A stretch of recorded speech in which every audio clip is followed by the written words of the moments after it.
თანადიკოსების მოსამართლემ 4 წელი და 6 თვე მომისაჯა. მიზეზი სამშობლოს და თავისუფლების სიყვარული. ეს არაფერია იმასთან შედარებით, რასაც ჩვენი წინაპრები გადიოდნენ.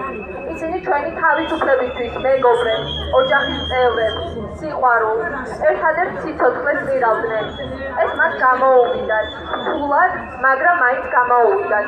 მათ ფონზე ეს არაფერია. ვიცი, რომ ეს განაჩენი არ შესრულდება, მაგრამ მაინც მინდა ვთქვა. ეს ჩემი სიამაყის წლები იქნება. ჩვენი ვალია შევინარჩუნოთ ეს სიცხლის მოპოვებული თავისუფლება. სიმართლე გითხრათ ვერ დამიჯერებია, რომ ამას წერს. ასე მგონია სიძღაპარს ვიტყულობ.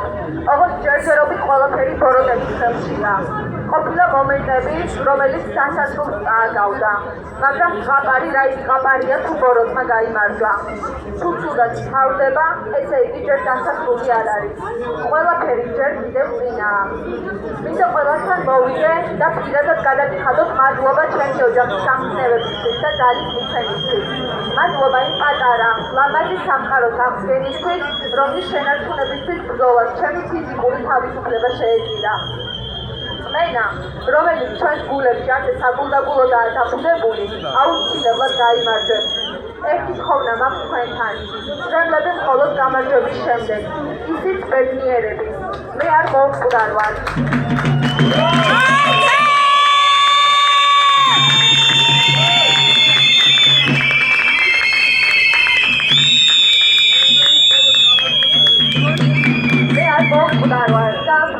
არავინ მოკვდება, რადგან სიცოცხლე ასე ნაბარდობს, სიკვდილის ყველა კარის არაძებს. არასდროს მისცეს ნება სისტემას დაგადოთ უხილავი ბორტილები, რომელიც მისმა ხურმოჭრილმა მონებმა უკვე შეიწიცხორცა. რაც შეეხება მას, ვინც ჯერ კიდევ ჩუმადაა, არც ერთ ჩვენგანს არ გვეგონა, რომ გისოცეთში გამოგვამწვევდნენ. აიმაღლეთ ხმა, თორემ სისხლიანი ხელები თქვენს კარზეც დააკაკუნებთ. არ დაგმოთ, იბრძოლეთ თქვენი თავისუფლებისთვის. იბრძოლეთ, სანამ გვიან არაა. თავისუფლება თქვენ და სრულიად საქართველოს.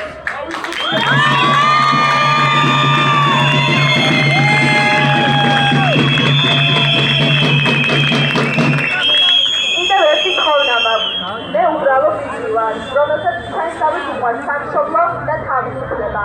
ნუ დამიჯახეთ გმირს. მე არ ვარ გმირი, მაგრამ ვარ თავისუფალი თქვენსავით.